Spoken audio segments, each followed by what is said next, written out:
तो जापान की कहानियाँ भाई मैं आपको बताता हूँ, मतलब वियर्ड वियर्ड चीज़ें बता देता हूँ, नॉर्मल तो मतलब जाओगे तब पता चलेगा। तो जो वियर्ड वियर्ड कहानियों में से एक है, वहाँ पे जैसे ना पहले ज़माने में कॉमिक बुक स्टोर्स होते थे, तो जाते थे लोग वहाँ पे कॉमिक बुक पढ़ते थे, अपना कॉमिक बुक सेलेक्ट कर लेते थे, अपने कमरे में जाते थे, वहाँ पे ऊपर कमरे रेंट पे मिल जाते हैं, और उस कमरे में 1 घंटा कॉमिक बुक पढ़ ली, 2 घंटा कॉमिक बुक पढ़ ली। तो जैसे जैसे मॉडर्न आता गया, मॉडर्न ज़माना आता गया, तो वहाँ पे सीडीज़ मिलने लग गई, कॉमिक बुक की सीडीज़ मिलने लग गई, ये मिलने लग गया।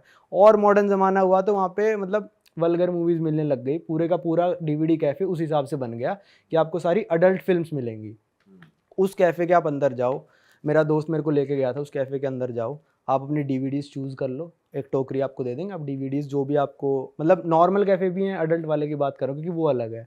तो उसमें आप डाल लो अपनी 5-6 डीवीडीज़, तो आपको पूछेगा आपको कितने घंटे रूम लेना है, तो आप कहोगे 1 घंटा लेना है, तो ज़्यादा महंगा नहीं है, 500-600 रुपये का है बस।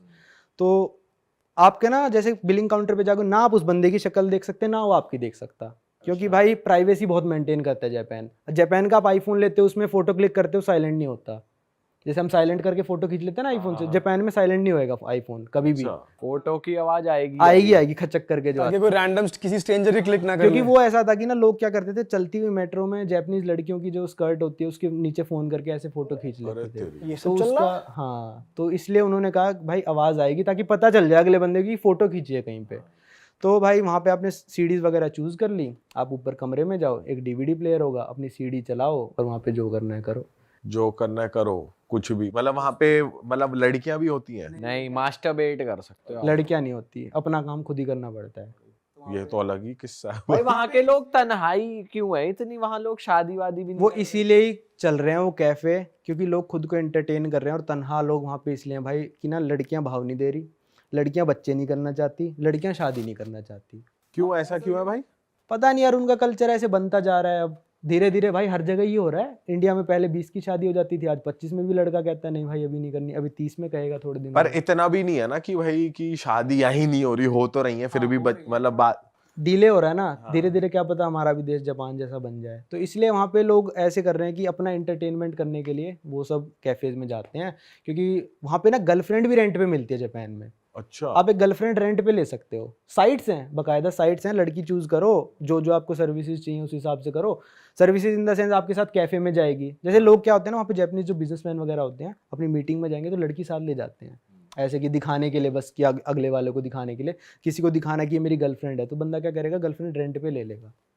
उस लड़की घुमाएगा एक दिन, जो मतलब जितना वो पे करेगा। क्या दाम है भाई, कितने में लड़की ऐसे रेंट पे मिल जाती है गर्लफ्रेंड? यार वहाँ पे शायद 30 से 40 हज़ार येन से शुरू हो जाता है, मतलब 20-30 हज़ार इंडियन रुपीज से आपके साथ एक दिन के लिए रहेगी। वो डिपेंड करता है आप क्या उससे डिमांड करते हो, कि मेरे साथ ये करेगी, तू मेरे साथ रेस्टोरेंट में जाएगी, खाना खाएगी, रात तक रहेगी, दिन में रहेगी, कितने दिनों के लिए।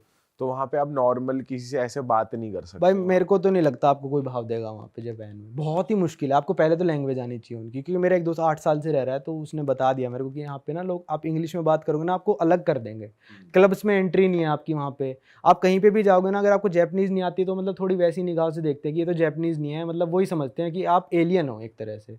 पर लोग बहुत प्यारे हैं, आपसे कोई बदतमीज़ी नहीं करेगा, पर मतलब वो अपने कल्चर को प्रिजर्व करने के लिए, ये जो जैपनीज़ नहीं बोलता हम उसको क्लब में भी एंट्री नहीं देंगे। परमवीर और मेरे को साउथ कोरिया में एंट्री नहीं दी थी क्लब में। हम जब साउथ कोरिया टूरिज्म के साथ घूमने गए थे, हम क्लब में गए, हमने अपना पासपोर्ट दिखाया, कहता नहीं नहीं एंट्री नहीं है, जाओ। अरे साउथ कोरिया में वो भी लोग ऐसे ही हैं थोड़े, मतलब एशिया साइड के, जापान और कोरिया साइड के ऐसे लोग हैं कि आप मतलब थोड़ा डिस्क्रिमिनेट करते हैं। और अगर वहाँ पे जापान में थोड़ी खाने की बात करें तो जैसे खाना तो उधर का अलग ही है, कीड़े मकोड़े पता नहीं क्या क्या खाते हैं वो, तो थोड़ा उसके बारे में बताओ कि। और आप तो वेजिटेरियन हो, आप नॉन नहीं, नॉन वेज वेजिटेरियन? खा लेता हूँ भाई, नहीं चल सकता काम बिना नॉन वेज खाए ट्रैवलिंग। वहां तो चल ही नहीं सकता जापान में स्पेशली, तो कैसा होता है थोड़ा बताओ। भाई वहाँ पे मार्केट लगती है पूरी सी फूड की, जिसमें ऑक्टोपस होता है, सबसे बड़ी मछली किसने पकड़ी उसको प्राइज मिलता है। मैंने छोटे वाला ऑक्टोपस खाया था, इतना सा भाई, ऐसा गिलगिला सा लगता है ना बिल्कुल, कि मतलब जैसे ऐसा लगता है, कई तो ऑक्टोपस गले में चिपक जाते हैं और कई सफोकेट होकर भी मर जाते हैं बंदे। शिट। क्या है? तो वो खाते, वो जिंदा होते हैं, वो चिपक? कई लोग जिंदा, कई ऑक्टोपस जिंदा होते हैं, कई मरे हुए होते हैं, तो मैंने पहले चेक कर लिया था, साला मरा हुआ है ना। तो वो क्या पकाते नहीं है उसको सही से, या फिर क्या? नहीं यार, कच्चा भी खा लेते हैं, कईयों ऐसा की भी जो फैंटेसी होती है एक तरह से, मतलब कईयों को पसंद होता है जिंदा चीज खानी। बिल्कुल, मतलब आपके सामने रखा होगा ऑक्टोपस, ऐसे निकालेंगे, वो मूव कर रहा होगा वो। हाँ वहीं फ्लोट कर रहा होगा। अरे तेरी क्रैब्स भी सारे वहीं, क्रैब्स तो बहुत नॉर्मल है वहाँ पे, क्रैब्स वहीं पे फ्लोट करके अपना क्रैब चूज कर लो, हर क्रैब के ऊपर रेट लिखा होता है, ये इतने का क्रैब है, ये इतने का क्रैब है, चूज कर लो, और निकालो। जिंदे ही खाओ उसको, जिंदे को। जिंदा मतलब वो नहीं, वो क्रैब क्या, मार्केट क्रैब आप लेके चले जाओ अपने साथ। एक वहाँ पे होती है पफ फिश, पफ फिश होती है भाई, उसके लिए ना आपको स्पेशल लाइसेंस चाहिए उस फिश को बेचने के लिए, क्योंकि आप फिश को बेचोगे ना काट के, जहरीली मछली होती है, तो उस लाइसेंस वाले बंदे को ही पता है इस फिश को कहाँ पे काटना है ताकि इसका जहर निकल जाए। अगर आप ऐसे ही ला के पफ फिश खा लोगे आप मर जाओगे। अच्छा, वो नहीं होती, मैंने सुना है शायद वो वाली होती है पफ फिश, उसको हाथ लगाओ तो फूल जाती है वो। तो उसको खाई क्यों रहे लोग वैसे ही? भाई सब खा रहे हैं वहाँ पे, कैसी फेटिश है लोगों की भाई, क्या जिंदा चीजें खा रहे पर हैं, मेरे से तो बिल्कुल जहरीली चीजें खा रहे हैं, ऐसे तो लोग काफी मरते होंगे फिर वहाँ पे तो। नहीं यार, उनको आदत हो गई। वहां पे वेजिटेरियन नाम का वैसे फूड है ही नहीं कुछ। नहीं वेजिटेरियन मिल जाएगा, बहुत रेयर है भाई।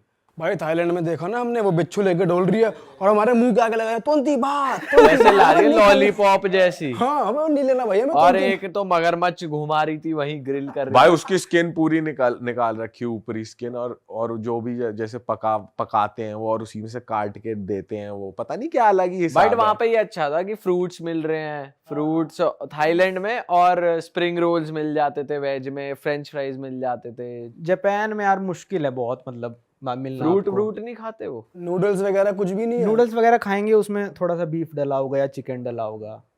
और मैंने सुना कैंडी के नाम पे बहुत बढ़िया बढ़िया चीजें मिलती हैं वहाँ पे, कैंडी के नाम पे मैं कि समझा। जैसे कैंडीज वगैरह, चॉकलेट्स वगैरह, और जो चिंगम्स वगैरह होती हैं, जो फास्ट फूड टाइप होता है, कि आप जो पैक्ड होता है बेसिकली, वो बढ़िया इसका नहीं होता है। पता मेरे को बिल्कुल भी। जापानीज लोग क्या करते हैं, ऑफिस से निकलेंगे 7-Eleven में जाएंगे, वहाँ पे रेडी टू ईट फूड पड़ा होता है, उसको गर्म करेंगे, वहीं पे माइक्रोवेव होता है, खा के अपना ऑफिस में वापस। इतना मतलब वो करते हैं। फास्ट सीन है। आप कह रहे थे मशीन है वहां के लोग हैं, वहाँ के लोग emotion- मशीन है, उनके पास इमोशन नहीं है, वो अपने काम पे जाएंगे, सो जाएंगे, अगले दिन फिर रेडी होके काम पे जाएंगे।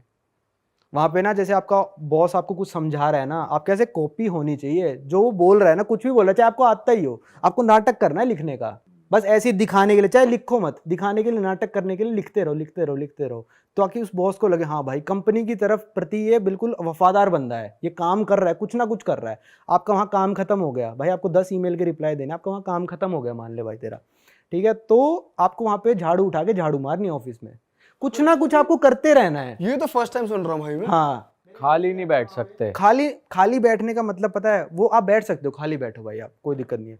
खाली बैठने का मतलब है कि आप कंपनी की रिस्पेक्ट नहीं कर रहे, कंपनी के पैसे वेस्ट कर रहे हो।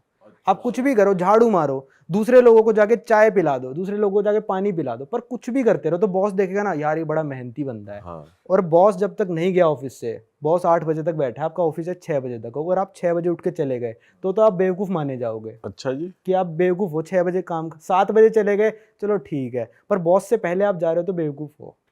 अगर आपका ऑफिस 9 बजे स्टार्ट होता है ना, तो 8:30 अगर आप ऑफिस नहीं आए ना, तो मतलब आप कंपनी के प्रति वो लॉयल नहीं हो। और ऐसा सीन भी है जैसे ये तो हो गया, चलो बॉस को रिस्पेक्ट दे रहे हैं, जब वो जाएंगे तभी निकलेंगे। हाँ, ये भी है कि ओवर टाइम काम चलता है, देते हैं, जैसे इंडिया में होता है। ओवर टाइम नहीं देंगे आपको, नहीं देंगे।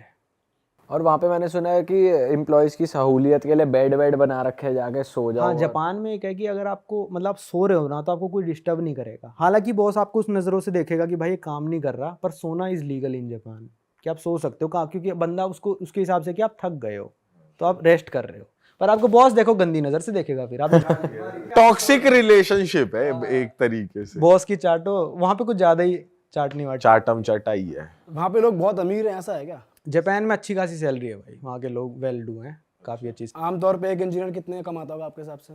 यार एक इंजीनियर जापान में 3-3.5 लाख महीने के तो कमाता होगा। मेरा एक दोस्त गेम डेवलप, भाई ये साल की लगती है यहाँ पे इंडिया में तो कुछ लोगों की। तो वहाँ पे काम भी उसी हिसाब से बहुत रगड़ के करवाते हैं। जापान में भाई इतना है कि आपके पास टाइम नहीं है ना, आप छाता घर पे भूल आए, छोड़ो छाता तो बहुत बड़ी चीज़ होगी, टाई भूल आए आप, टाई भी वेंडिंग मशीन में से निकलती है भाई वहाँ पे। अच्छा, जाओ वेंडिंग मशीन में टाई और होगी। क्या क्या निकलता है वेंडिंग मशीन? भाई और सबसे वियर्ड चीज़ जो मैंने आज तक देखी है कि भाई वहाँ पे लड़कियों के अंडरगारमेंट्स निकलते हैं वेंडिंग मशीन में से, यूज्ड लोग लेते हैं, वही तनहा लोग क्या बात कर रहे हो? अंडरगारमेंट्स लेके पता नहीं क्या फीलिंग लेते हैं, वो वेंडिंग मशीन में से निकलते हैं। अडल्ट वेंडिंग मशीन्स होती हैं, वो 18+ होना चाहिए, आपको कार्ड दिखाना पड़ेगा वो लेने के लिए, और लोगों के नंबर निकलते हैं, फ़ोन नंबर, लड़की का ऊपर चेहरा होगा, लड़कों का होगा चेहरा, और उसमें फ़ोन नंबर उस बॉल के अंदर होगा, एक बॉल निकलेगी उसके अंदर फ़ोन नंबर होगा, आप उसमें फ़ोन कर सकते हो। अगर उसका मन हुआ बात करेगा, नहीं हुआ नहीं करेगा, तो ये भी एक वेंडिंग मशीन है वहाँ पे। पूरा लोगों के फ़ोन नंबर। तेरी। तो ये अंडरगारमेंट्स क्यों निकल रहे हैं वहाँ पे, क्या करते क्या हैं लोग? भाई उनकी फैंटेसीज हैं लोगों की, सूंघ रहे हैं उसे पकड़ के क्या? कर रहे होंगे उनका जो जो मन कर रहा है।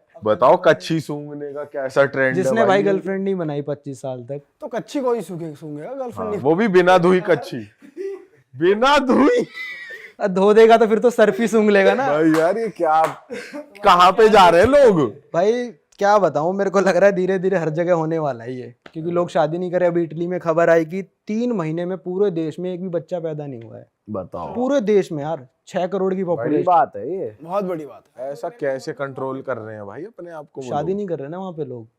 यूएस में पता है क्या बोलता है एक 50 साल का बूढ़ा, कि अभी तो मैं जवान हूँ, अभी तो मेरी शादी करने की उम्र हुई है। अच्छा वहाँ पे चल रहा है। भाई, बड़ा अजीब है यार। भाई नॉर्थ कोरिया का एक्सपीरियंस बताओ, आप नॉर्थ कोरिया गए हो, वहां के बारे में बहुत सुना है, आपका आंखों देखा कुछ बताओ, क्या डिप्रेसिंग कंट्री है, अच्छी कंट्री है, लोकल से अगर बात हुई है वहां पे आप क्या कर सकते हो, क्या नहीं कर सकते हो? भाई नॉर्थ कोरिया कैसे है कि आप घोड़े की तरह जाते हो, दोनों तरफ वो लगे हुए हैं आपके, और जो आपका गाइड दिखा रहा है आपको वही देखना है।